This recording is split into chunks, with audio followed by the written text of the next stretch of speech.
And it's Manifesting with Meg, episode 81. And do I have quite the show for you guys tonight? I have Summer Watson with me, and I can't tell you how excited I am about her because she is a magical manifester. So without further ado, she's our special guest on our first episode of December on Inspiring Magic and Miracles. This is the theme of Deal with the Mystery and the Cage Door Will Open. That's very intriguing. Get excited, get ready. This is a show about transformation, dreams, inspiration, true happiness, discovering bliss, time to manifest the life of your dreams. You are just steps away from living the life you desire. Time to wake up to power, to the universe packed with possibility. Before we begin, good, wonderful, magical moments in time with you today, Summer. Welcome to Manifesting with Meg.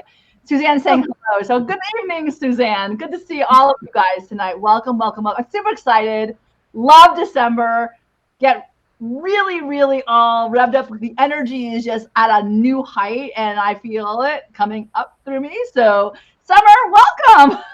Hey, thanks, Meg. Hello. And thank you for having me on your show. I am so excited to be here with you this evening. Oh my God. And the reality is, since we're very intentional people, we know that something wonderful is about to happen when we get in the room together. Before we begin, I would love to invite everyone who's watching tonight to set their intention and get ready to see what they can bring into their world tonight. And bottom lining it, this is all about my book, The Magical Guide to Bliss. We follow along 366 days of the year, and each month, there you go, there it is. Each month has a theme. So with that theme tonight, like I said, it's all inspiring magic and miracles. And with that theme, we play. And I will say that this is a really great one to play with tonight. So set your intention, Summer. Pick your number between 3 and 397. You know the drill. Everybody also wants to know the drill. I'll be able to share, grab a copy of Magical Guide to Bliss and play along with us, because really this is the opportunity for all of us to get intentional and really magical with our lives. So I get the divine honor to introduce Summer. She is a activating success coach. Now, what exactly is that? Well, her passion is all about personal and professional empowerment, activating that into your life. She's a doctor who is a founder of Core Women. Core Women is a unique home for the hearts and souls of women where they can kinetically connect, organically learn from one another, reshape lives through diverse interaction, and energize one another to promote change. It strives to support women through their shared wisdom, kindness, mentorship, and guidance, as well as the use of films, podcasts, and in-person virtual seminars to share their journeys, stories, and strategies to support success.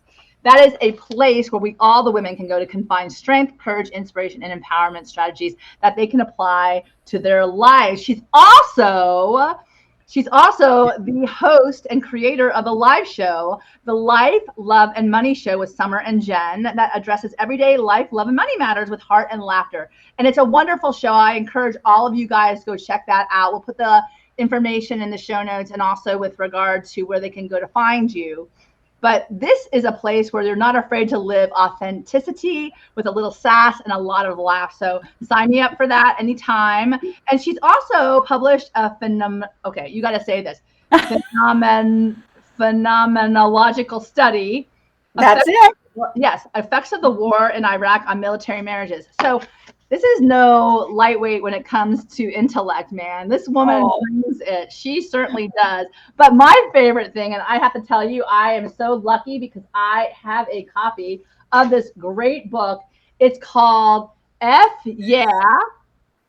Real with Strong Language. So we'll talk about that as well. But I don't want to get booted off of Facebook. So let's keep it clean tonight, right, people? She holds a bachelor in English literature from the University of California, Berkeley, a master's in human services with a specialty in community counseling from National University, San Diego, and a PhD in psychology with a clinical emphasis from Saybrook University, San Diego. This woman is so accomplished, and I can't believe that she's had so many. And she actually went to law school, which is even more amazing. That's how we're like, oh, the recovering lawyers that we are, boosting out into the whole world. Like, why do people do that? There's the doctor of psychology in you, for sure. Right out. So I want to say that she was right by her husband's side when he served a full career in the U.S. Marine Corps for over 21 years. She has traveled and lived in many states in the United States, lived in Okinawa, Japan for 3 years. This woman is well-versed, well-traveled, and magical. When I say manifester, she is a manifester. Well, there you go, Summer. My God. And I could go on and on and on. There's more. There's more and more. And I imagine, people always say, wow, after they hear your curriculum vitae for sure. This is Awe-Inspiring Magic and Miracles. Our theme is deal with the mystery and the magic, and the cave door will open. Tell us, where are we coming from tonight? What do you got for us tonight? Oh my gosh. Well, first of all, thank you for that beautiful introduction. That is just, that is just so kind of you. And I want to welcome everybody who's with us today, because this is not just about me, but this is about everybody out there that's listening today. And so thank you for creating such a special place, Meg. I really appreciate it. The creation itself was in my imagination, but it's you who are my guests and the audience who come on board, who share their questions with us, their inquiries, as well as your wisdom with them. So without you, it would never happen. So I want to thank you as well. This is the end of my 4th year this month. So that's pretty huge. I'm very proud of it. And I'm proud of all the people who crossed my, so to speak, stage, and certainly you are no exception. You are the rule. You are amazing, and I'm so excited. I want to say this is an interesting topic tonight. Deal first with whatever is causing you the greatest emotional distress. Often this will break the log jam in your work and free up mentally to complete other tasks. That's Brian Tracy, American motivational speaker. And when I was looking at this, I was like, wow, it's always interesting, the synchronicity of the different people who show up on my stage with those days in my book. And this certainly spoke to me, because I love that about life when it does, because when I need to hear something the most, it shows up. So one of the things that I usually say is, thank you, I'm grateful. Now what do we do with that? So I will say the insight behind that is one of the biggest challenges is to face our fear and tackle whatever we're avoiding most, because ultimately that's what's going to hold us down and really cause us the most conflicts. And I think when we face it, our lives flow better. And because when we don't address it, it keeps coming up over and over again, whatever that thing is. And it's kind of an obstacle block, but we keep running from it. It's like still there. So, facing our fears and dealing what's in front of us certainly helps, us to cross the bridge to the other side, to a better side. And if we don't do that, it'll fester and the pain is just too overwhelming. So tonight, I would love to know from you, when you are dealing with something that's really causing you great angst or pain, and you're incredible, and we're going to get into this in a little bit, but your incredible path in life and your trajectory as far as your career is concerned. And we've already heard your accolades, so your accomplishments are many. But start us off tonight with a little anchoring, so to speak. If anyone out there, and I know this is the holidays, so it can be hard for some people, but anyone out there who might be facing some obstacles, what kind of magic can you shake off to them that identifying your emotion, there'll be no cage, and also I love the book, because that's where the real language, the real strong language might actually shoot you out forward. What are your thoughts on this? Well, I would say, Meg, that right now can be a very joyous time, and it can be a very difficult time for others. Mm-hmm. And we never know what is happening in somebody else's life. And so we just need to ask the tough questions, not like, hey, how are you? It's like, how are you? What's going on in your life today? Yeah. How can I help you? What is it that's really happening? Because I think sometimes, we get so busy that we forget to actually stop and talk to people. The second part of that is how they're really doing, and not just like, how are you? Really engage with them, be authentic, understand where they're coming from, because we may not know, and this is something that I figured out in life, we may not know what's happening in somebody else's background just because they might have PhD, JD, anything, any title, they're anybody. You might think they're doing well because they've got these titles, but that's not necessarily always the case. We have to ask. We have to ask, how are you doing? And I think a lot of times when I was growing up, everybody saw me as a very resilient person, a resilient kid, a resilient young adult, a resilient adult. And one day my uncle said to me, we forgot to ask you how you are, because all the other kids needed help, whereas you always survived, you always thrived. And I said, and I was brought to tears that day, because I thought, thank God somebody just asked me. Somebody asked me how I was doing. Yes, we can be thrivers and we can be survivors, but if you don't ask, you really don't know how somebody's feeling inside. And when my uncle asked me that day, how are you doing? We never ask you. And I'm like, thanks for asking. That's really meaningful to me. That it feels so seen and heard. And I think that especially now, when the hustle and bustle of what's happening all around us, we get kind of caught up in our worlds. I think what you just said has the impact of allowing someone to feel seen and heard when life may be overwhelming to them. And I love that. And it's always like, check on your strong friend, right? Check on your strong friend, man, because you never know. They're like not so strong. It's like even more challenging to them because they're expected to show up in a certain way. And I know that you are a super strong person. You are, manifesting 10 times what the normal human being like shows up as. And I think that even then, sometimes you just get tired. It's like, I've been saying that a lot lately. I'm like, I am tired. I was like, but tell me about your journey to where you've come, because I think that that'll give people the, at least the anchoring, like I said before, as to, who you are and where you are, because it hasn't been all easy for you. No, it's been a very interesting ride for sure. And I always say, I probably gravitated towards being a doctor of psychology for a reason. Yeah. So first of all, I love to laugh. I love to laugh. Laughing is just so cathartic, and it's who I am. So bring on the laughter, bring on the fun, because I love it. So my journey started out, with two parents that came from very different backgrounds and very different, culturally, race, you name it. So even in California, in the town that I grew up in, they confronted some difficulties because of that. Wow. So yeah, you'd be like, California, what? No, yes, they did. And they were a young couple. And that too, them being so young, my mom had my brother at 17 and me at 19. So that they were a young couple having kids very early. It was a marriage made of passion, I would have to say. And that developed, and it was a very conflictual like type of relationship with some abuse in there. And so it was difficult for them. And so they got divorced early when I was probably 6 months old. Oh, wow. And yeah. And I really can't even envision them together. Oh, wow. They were so significantly different. And when I was 6 months old, I was very sick. So I ended up being a very sick baby. My mom, being as young as she was, she would take me to the doctors and she would say, hey, my baby's sick. She's not doing well. And they'd say, but she's presenting fine. She's eating. She's, she's laughing. But she smells like she's curdling inside. And they'd send her away. Well, a few days go by and I end up going into a coma.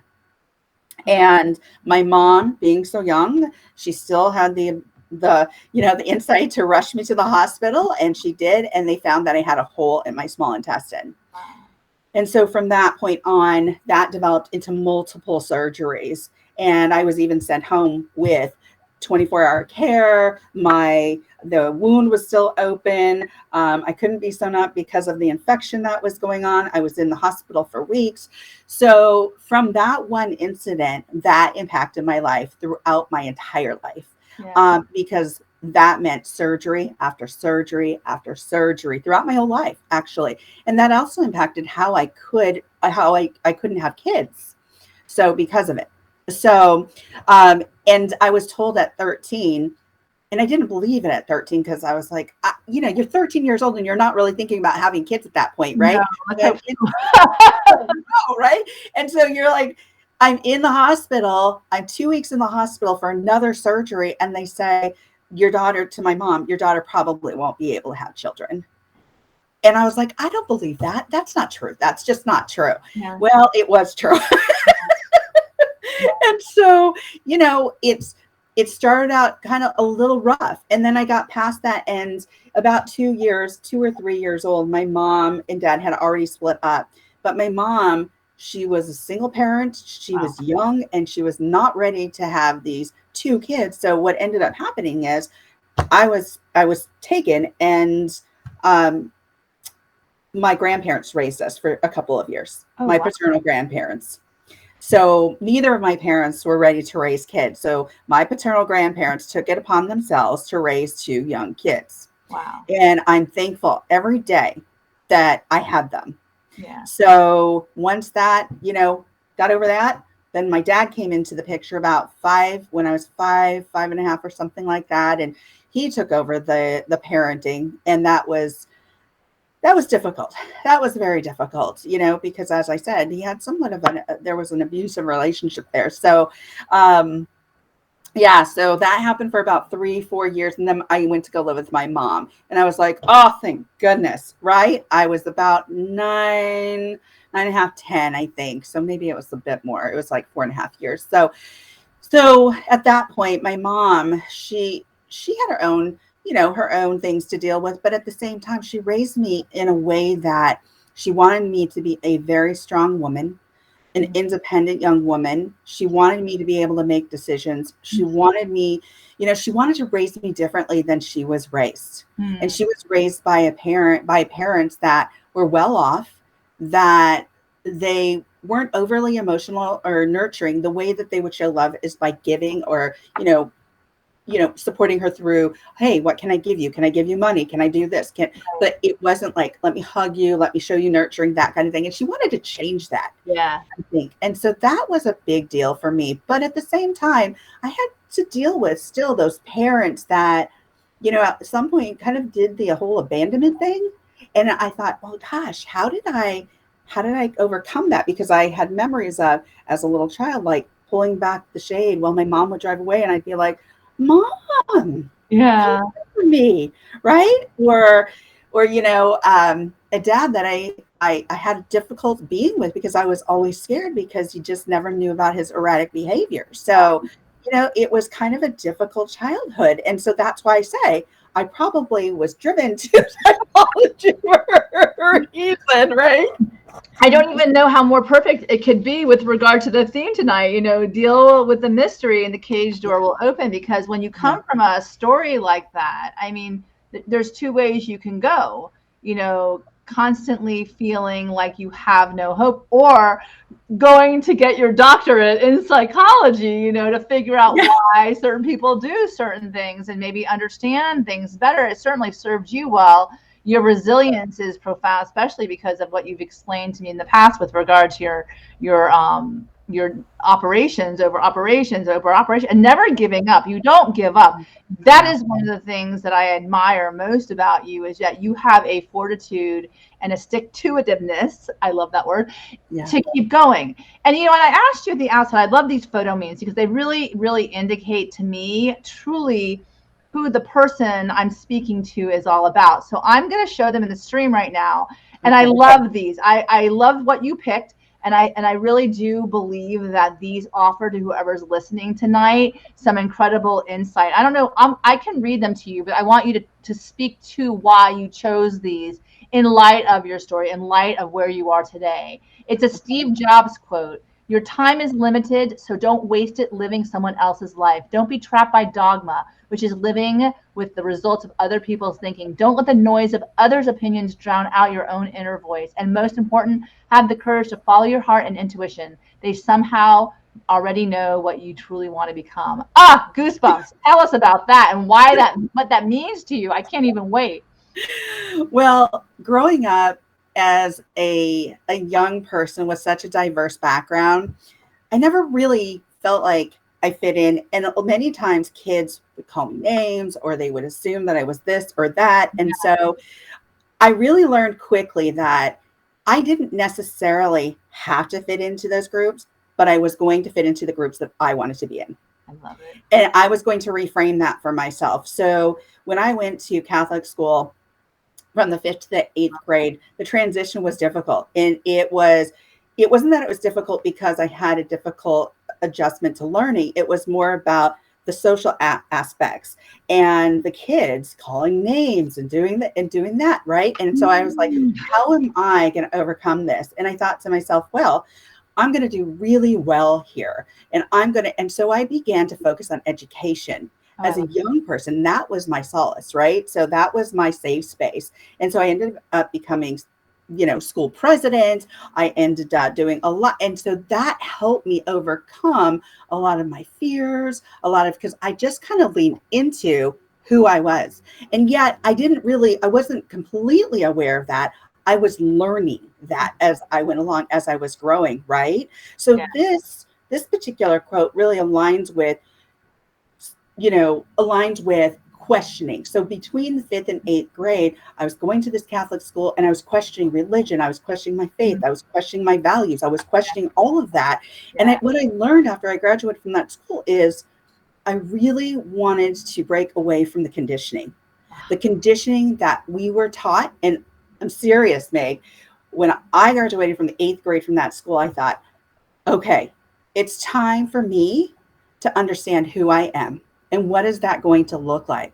From the conditioning from parents to teachers to clergy to you name it. I thought, I need to know who I am. And with all these values that are imposed upon me, which ones are in fact the ones that I attend to, the ones that I embrace? I love it. That was a big deal for me at 13 years old. It was huge. That's huge. And I love this part. Don't let the noise of others' opinions drown out your own inner voice. Boom! Right there. Drop the mic. Huge. All you out there, listen to that. Listen to her words, or to those words, because bottom line is you have a loud voice and you need to listen to it because it means something. I love that. I love that what you just said. And I love the fact that you took it upon yourself at a really early age to basically identify what it is that you want and where you're going. And then we have this beautiful Hans Christian Andersen, which I love because of the wonderful, wonderful little, stories to move, to breathe, to fly, to float, to roam the roads of lands remote, to travel is to live. Oh, just thinking about travel again and going about the world, when I used to say, go about the country, everyone's like, yay, when is this going to happen? But tell me, what is this one and why did it speak to you so loudly? Well, it spoke to me for a couple of reasons, because I grew up reading Hans Christian Andersen. So one of my favorite tales was The Little Match Girl. And it was an incredibly difficult story to read, but it was also a story of somebody's faith and resilience. And so as an English major, when I was going to Berkeley, one of my favorite courses was children's literature. And so I got to read even more Hans Christian Andersen.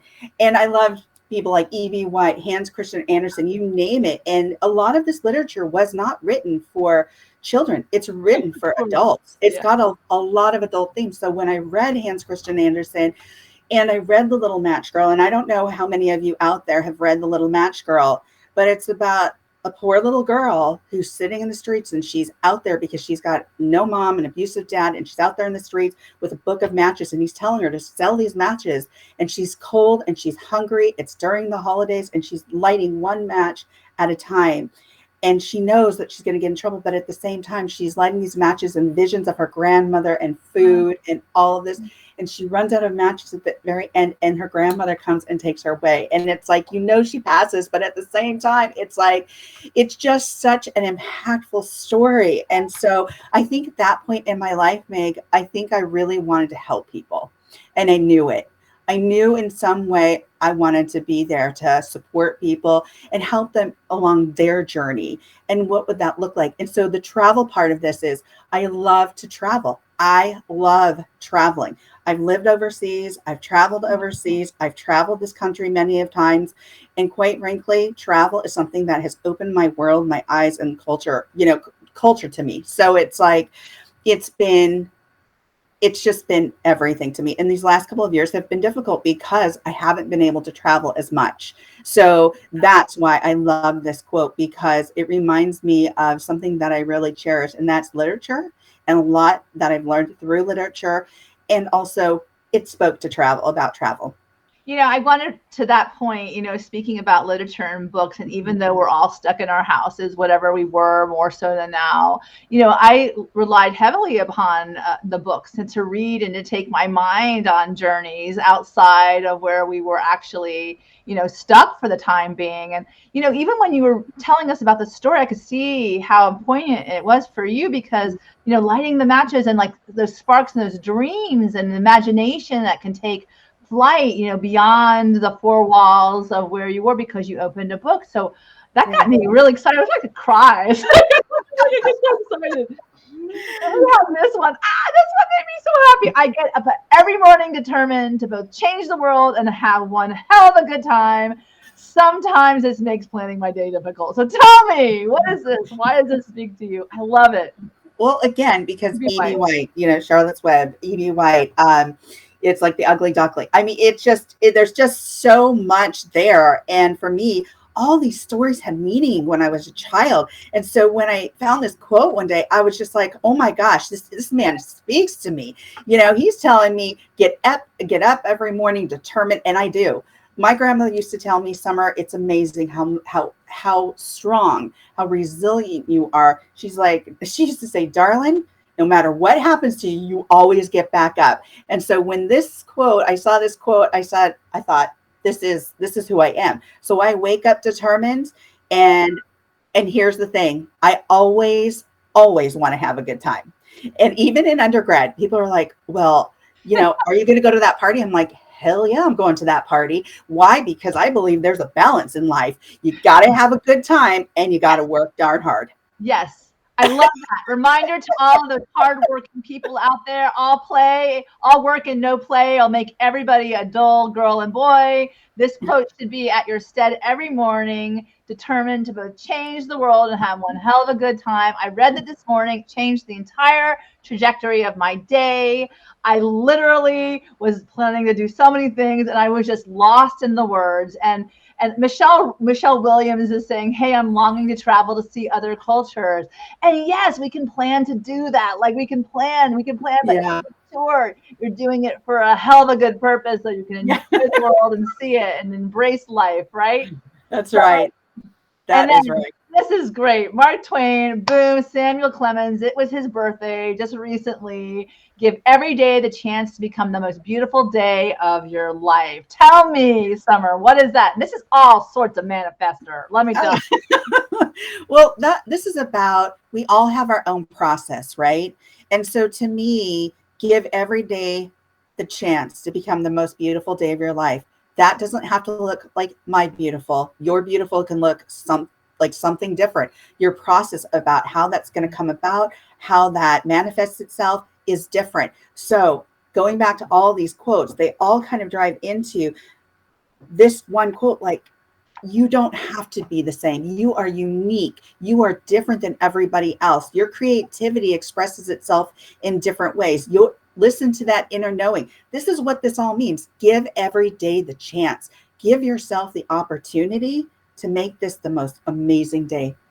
So, and I think we all have that ability. I want to say, I think, and I have to say, I am very challenged with going dark. I do. And it's so funny because some people are like, you're so happy and you're so this. And I was like, some days though, man. It's like, I literally had to put think positive on my wall when I was a kid. So every morning I had to be reminded to think positive because I might just go the other direction for sure.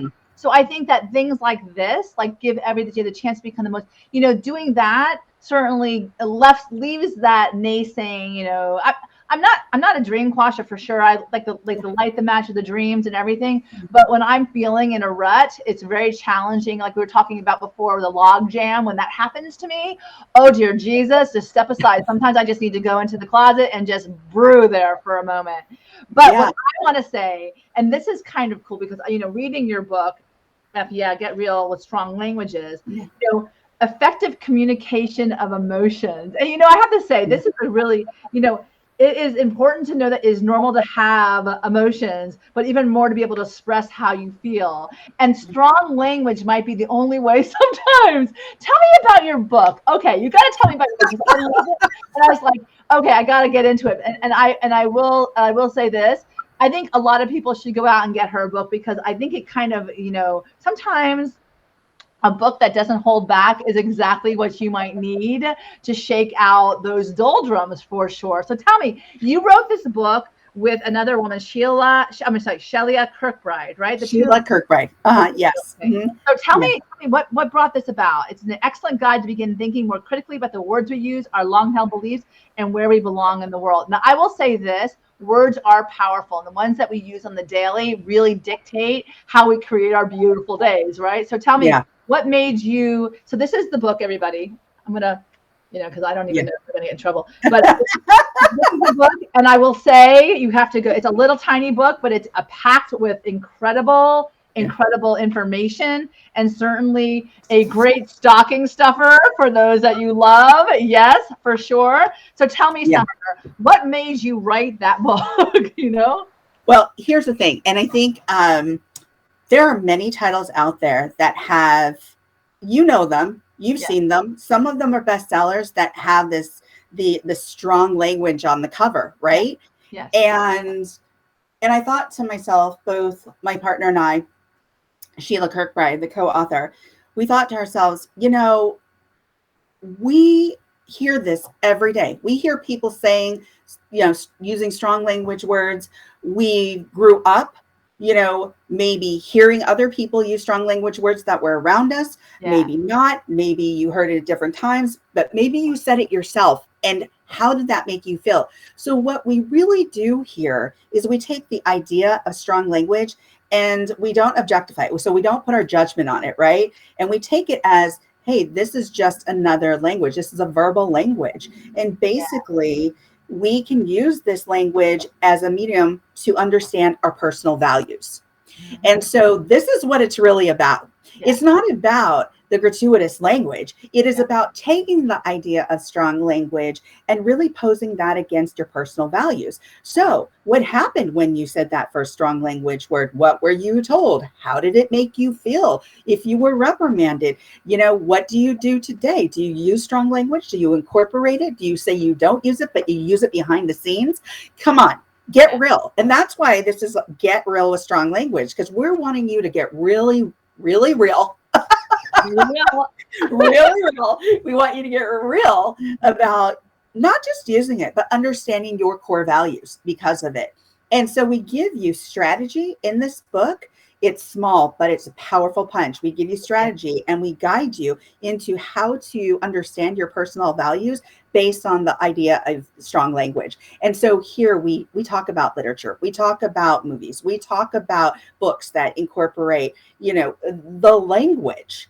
And so we talk about science and strong language. We talk about it in this book and why that's so important. And here's the interesting thing, Meg. So I came from a family that my grandfather was an entrepreneur. He made lots of money. He did really well for himself. And that guy used strong language. And you would listen and you'd be like, you're scared, right? Yeah. But Sheila, she grew up in the deep South. She did not grow up around strong language. It wasn't until she met her husband, who was a Marine, who actually used strong language. And she was like, she said, oh my gosh, it was taboo to say those words. It was. And now she's older and she's like, she doesn't use that language often, but when she does, she means business. You just don't hear that word coming. And it might be more part of my language just because it's something that's very natural to me, but I'm not going to use it, in certain settings because I'm going to respect also how other people feel, and Right. maybe the exposure to A, B, and C, right? So I'm respectful of that, but we have to come to an understanding of what are your values around using I it? love What are that. your values around using not just words, but in general, what are your values? And there's a reason for that, because I want people to be able to live in congruence with their values, because your values are your roadmap in life. They're your foundation. And it So, goes back to the quote with Steve Jobs. You were making these kind of inquiries from an early age at 13. yeah, right. I want to your point right now, because I think it's really important. A lot of the fact that, like, that you're the founder of Core Women and what your mission is and what you want people to take away. Sure. I am really concerned, and I think that maybe not so much concerned, but I really want to impress upon women, and I will say this to women specifically, that it's time to speak up, with that language, to assert yourself in a certain way when things are not going wrong, but things aren't necessarily being said. And it's important, like you said, your grandfather, he commanded the space. No one's Oh, going yeah. to screw with him. But Right. women don't tend to do that as much. There are, but it's interesting. I was like, when certain things happen, I think this is probably why I became a lawyer, so to speak, was because I was like, I want to be able to use my words in such a way that not would shove respect in other people, just like have that respect that I have something to say. I don't want to be taken advantage of, et cetera, et cetera. Now, my question to you to that point is, what's your vision with Core Women? Because it's a great community where people come together and they support each other. At the same time, what is your vision for that community in the world as a whole? Because we got to exist, we got to show up. All of us want to be a presence. Right. Absolutely. Well, my vision is to bring large groups of women together so we can support each other. That was number one. Yeah. Because when I first started the business, what I did, Meg, was I decided that I would survey people. I'm a researcher. I've always been a researcher. I love research. I love nerding out on research. So I thought it's important to do my market research. It's important to understand the community that I'm serving. What kind of need am I serving? What is the gap here? And one of the things that I found is women aren't coming together enough to support one another. So when I got the survey back and I asked questions like, do you have a mentor, a woman mentor in your job or at school? 45% would say no. Do you feel embraced by other women in social settings? Again, it would be 43% would say no. And I'm like, the answers kept coming back like that. And I was like, wow, we can do better than this. Yeah. We can do better than this. This is not okay by me. We need to understand each other better. We need to stop being so competitive with each other and embrace one another and raise each other up in all that we are, our uniqueness, creativity, our wonder, our just everything. And I thought, we have to bring each other together, and we need to lift that spirit up, our souls up. We need to lift each other up. And so that is really the foundation for Core Women. The foundation for Core Women is to spread that support for one another. And I truly mean this, because I just think that we have come far, but we haven't come far enough. Yeah, I love that.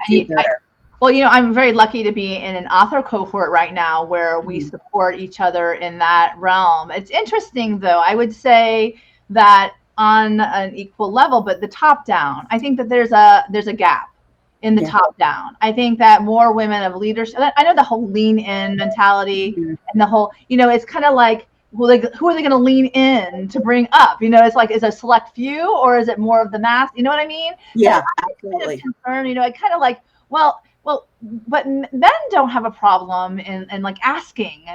I want to be mentored by you. I want to show up and show me what I need to know. But women are like kind of like, is this right? Should I do this? Like, I'm not making fun of anyone. By God, no way. But I'll tell you, one of the things that I always say, I'm like, it's kind of like, when we were laughing because there was that meme that said, when you know that you shouldn't do it, but you're like really gonna do it, you're like gonna say something, right?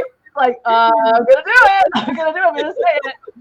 Yeah, and Carolyn's actually saying, so great you have an organization to support women. But that really, the thing is that when we start speaking, no one's going to be as scared to come say what they need to say and ask for what they need to ask for. And I think, maybe one of the things, and your Core Women's been around for a while now. You've been doing this for quite some time, right? It's been about 3 years now. So it really started in 2018. Yeah, 2018. So June of 2018 is when I started.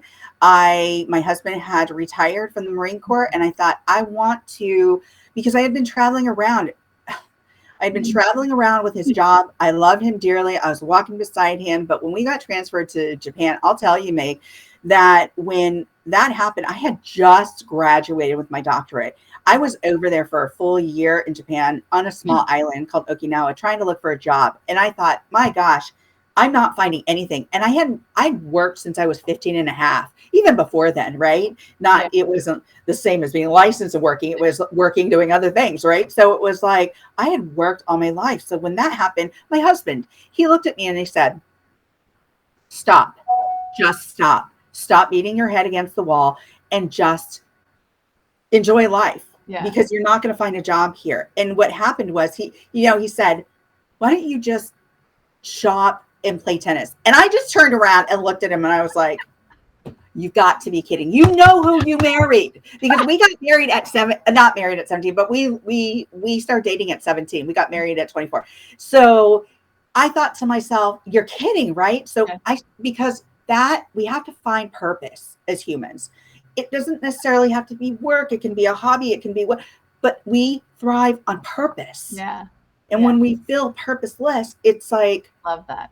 We're lost. We're a little lost. So I was feeling a bit lost. And I thought to myself, I've got to find purpose. So once he was finished with the Marine Corps and we retired in DC, right outside of DC in Virginia, I thought, what is going to be my purpose? How am I going to nurture that purpose? What does that look like? And I started building this business and this whole concept and the idea.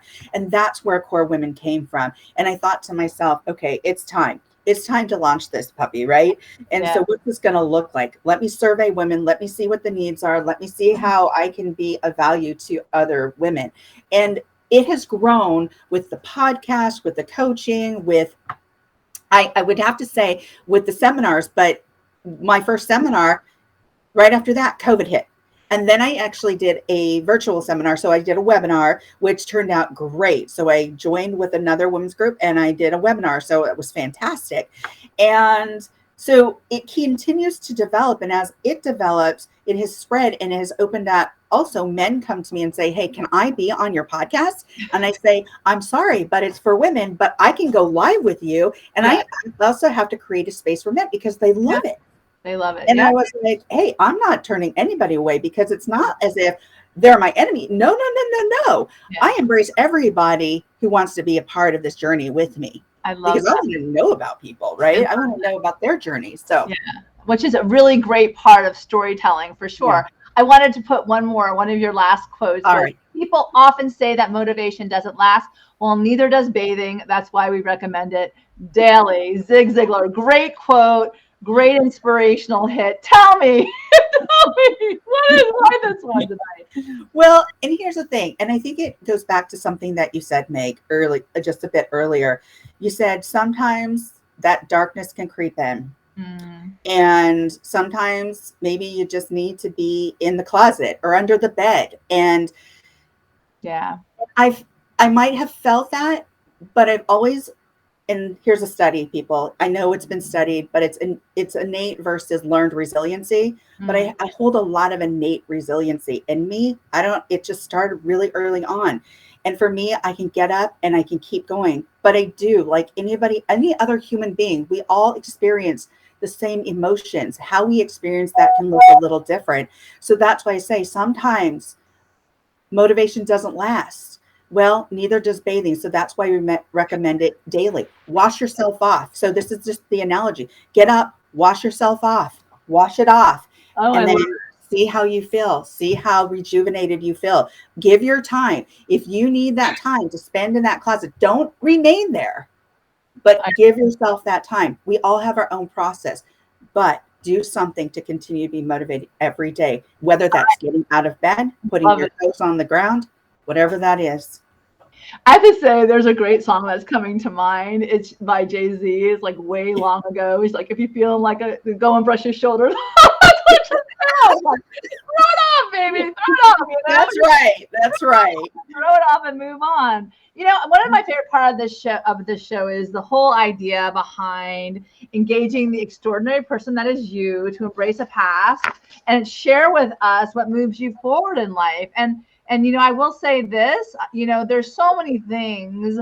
Oh yeah, Suzanne saying, wash that man right out of your hair, aka South Pacific. I love that. Love Broadway. Broadway is the thing. I was doing a Peloton ride this morning to Broadway with Allie Love. Yes, and then Carolyn also says, you know, love the quote. It applies to a lot of things, need to reapply. But it is every morning, these habits, these wonderful habits that we can do to bring us back to center. I love it. But you tell us what moves you forward in life so we can take your little tips and we can apply them to our lives as well, so that we can all, you know, tomorrow wake up and ready to make a beautiful, you know, new future for ourselves, you know, based upon something that Summer said tonight. Well, thank you. Well, first of all, this has been a pleasure. But I think it's really important to remember that happiness is the exterior, joy is within. And so happiness can be short-lived. So where you really want to find that pleasure zone is from within. Trust your inner knowing. You know what's going on. You know what you want your day to look like, what your future to look like. Trust that inner knowing, but more importantly, know that you manifest the joy from within. It doesn't come from outside. So what you see on social media, what you see, don't compare and just find your joy. And what tools can you use, or tell us that we can use, that you use, that we could, you know, kind of look within, like you're saying, and find that inner joy? Well, first of all, stop comparing. Yeah. If and that is really, really critical. There's so much out there that marketing that's out there, that consumer marketing, that lifestyle marketing, all of that, you know. Here's the thing. I talked to marketers about this and I said, you know, what's really funny? I said, you put up a picture and how you began, and then you see the ending, but you never see the work in the middle, right? And it's like, you see the big boat and the yacht and the mansion and the this and the that. And it's like, that's not the reality. The reality is a lot of freaking hard work went behind that, right? And so know that life is work. It is work every day. You know how they say marriage is work every day? Well, life is work. And so when you know that, and you can really like kind of grasp that and say, I get this, but what is that going to look like for you? What is that really going to look like? Do you know what your process is? And I'm going to go back to this, Meg, and I say this all the time, values. If you know your values, this is the guide, right? If you know your values, that is going to be your roadmap, your guiding star to everything that you do, to the love that you have for your job, to the love that you build, that entrepreneurship, to the person that you match with in life, that relationship that you have, the friends that you have. If that's in alignment and you've got that written down, you can go back and look at that and say, I'm getting off track, or these are my values and this is what I need to follow. This is what I take away from what you just said. Go down and take 5 minutes of your time to write down specifically what your values are, and hold that as your compass in life, you know, that internal compass in life, because I think that's pure brilliance. Because once you know where you are and what your compass, what your map needs to be based upon, then the direction you're going is always going to be toward that inner strength that you have and guiding you in that direction. And Leslie's saying comparison is the thief of joy, which I truly do believe. And all of us, I would like to say this, a lot of authors specifically, when they launch their book, they're always comparing themselves to other people, how the other people are doing, trying to get in there. And I really do believe when we step back, you know, I put a moratorium this month because it's magic and miracles. So I got to let the universe do its thing as well. But I said, just having those conversations around who you are, with your values and that compass and that guide, it's going to be a different story. So whatever you bring into the world, people are going to be more interested or curious about. But back to your intention at the outset of the interview. What was your intention for this evening? I think my intention is just it, like it always is just to keep growing, to keep developing both personally and professionally. It doesn't matter where you are in your life, we have the capacity to grow. And that is what I want to continue to manifest throughout my life is I need to keep growing. And I that's what keeps me moving forward is that stimulation, being able to grow and figure out what that is, not what my passion is so much, because I'm passionate about a lot of things. But it's in your elevator pitch. Summer Watson is passionate about, and then fill in the blank after that, right? That's right. That's right. It is true. The day I met you, that is for sure the truth, right? And you might be passionate about your life because the alternative is what? It is what, right? Right. So tell me, what was the page you picked in the magical guide to speak to that growth factor that we're all seeking? 147.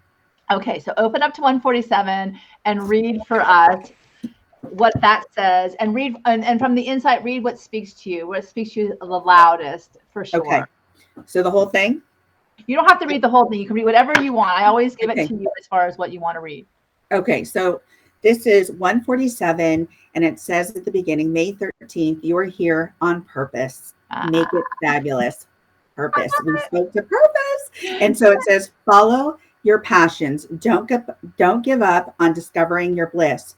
Don't ever stop the search for what aligns with your heart and soul. And remember, these are words from Meg. These are her words. So if you have not found it yet, keep searching and you will eventually find what moves you. This is your once around. So don't give up. You are meant to be fabulous. When you challenge yourself to look for opportunities that give you joy each and every day, you are sure to find them. And that is true. But again, I will go back to, in alignment with this is know your values, because that's going to give you real purpose, meaningful purpose. That's awesome. And I think that the fact of the matter is that one of the things that when you were speaking earlier, everything in your life happens for a reason that brought you to where you are today. So we have the opportunity to choose what we are going to do with all that information, all that experience that we have today that is going to have us elevate and grow for a better today and tomorrow, and impact so many people, which you do on a daily basis, so many people all around you. And it's crazy to think I have never met you in person. I feel like I know you so well. You are a beautiful spirit, a beautiful soul, and there's no way that I'm going to ever curse this pandemic, because honestly, it has given me people that I have fallen just madly head over heels in love with because of the beauty that you bring to my world, and everyone who's here in my audience as well. I will say the same to each one of you. So without further ado, thank you so much, Summer, for everything tonight. I do want to leave you with the final inspiration. And before I do that, I want to acknowledge the fact that there are many ways that you get to connect with Summer. First and foremost, she has a show every Thursday live called Life, Love, and Money with Summer and Jen. It's on IG, Instagram, correct? That's correct. You can get some incredible information there that will really catapult your life perhaps in the direction that you want to see fulfilled. I will definitely, encourage all of you. I've seen it. It's really wonderful. They have, like they said, a wonderful rapport, and they do laugh a lot. So go check them out. Also, in the show notes, she has her Core Woman on Twitter, TikTok, website, and she's got lots of YouTube content as well. So I will make sure to upload that for sure as well. And one of the things that I do love is that you do the interviews on your show as well, with Core Women. Yeah. And they're amazing. And one of our very own, Suzanne Simonetti, will be on your show tomorrow. So go check that out as well. Certainly a lot of wonderful inspiration for all of you women who want to collaborate, men as well. She invites everybody to the table. equal opportunity effector here, and we all need to be blessed by that, especially when we're feeling like we're in the doldrums and we need to shake out the rut. We need to go within and find our values, or maybe get more clarity around that. So without further ado, Summer, give us the final inspo for tonight, this wonderful, wonderful evening that we spend on magical miracles and awe-inspiring wonder for sure. Well, I just want everybody to know that you are so unique and so fabulous, and truly believe that. If you're doubting that, go back, understand you might be questioning that, and that is okay. It is okay to question that. It is okay to sometimes be in that dark place, but if you can right now, list out 5 of those values that align with you, that are going to keep you moving forward, that are going to get you out from under that bed, that it's going to get you out of bed. And then that'll be your guiding star for now, until tomorrow, until the next day, until next year. Yeah. But understand what those are. So thank you, Meg, for having me on your show. This has been such a pleasure. It has been, you've stimulated me in a lot of different ways, and a lot of emotions have come out this evening. I may not have cried, but I was on the verge. So when we were talking about the little match girl, I was about to cry. So I'll be honest, I think that, and one of the things I wanted to say to your point is, it's been a really interesting 2021. I think there's been ups and downs, really challenges that maybe we all don't acknowledge because we want to sweep it on the rug and just get through a lot of stuff. And I really honor the process of how we all trust our processes and that we going forward, and that beautiful inner voice that you were talking about that we listen to. But I do want to say this. I really, really believe it's always too soon to quit. And that's why I have extraordinary people like Summer on. There's wonderful, wonderful groups out there like Core Woman, like her Instagram lives, like her wonderful shows that she puts on her podcast that can really give us those motivational hits that we might need when we're not feeling so sparkly and shiny. And, I certainly go there for that. I know what I need. I know I can't walk this world alone. So with that, I thank you, Summer. Beautiful, beautiful Summer. All of you, I adore you. This audience has meant the world to me. This show has been wonderful. I started off not knowing if I knew what the heck I was doing, compared to, 81 guests later, learning something every single day, for myself, going back and then listening to them and all the content that you all wonderful human beings bring to my life. Thank you. I want to say my Butterfly and Bliss trilogy is out there. Magical Guide to Bliss is a wonderful, wonderful stocking stuffer. Give you a little hit every day. Sparkle and Shine and Butterfly Awakens, my memoir. Go get Summer's, the Strong Language book. I'm going to put that too. It's the F-bomb, baby. It is like, get real with strong language. It's a small, tiny book. It's a great stocking stuffer. I'm telling you.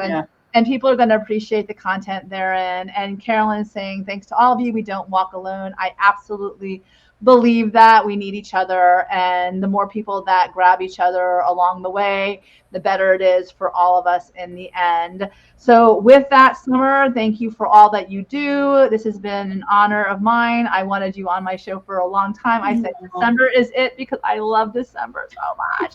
And you are definitely a magical manifester.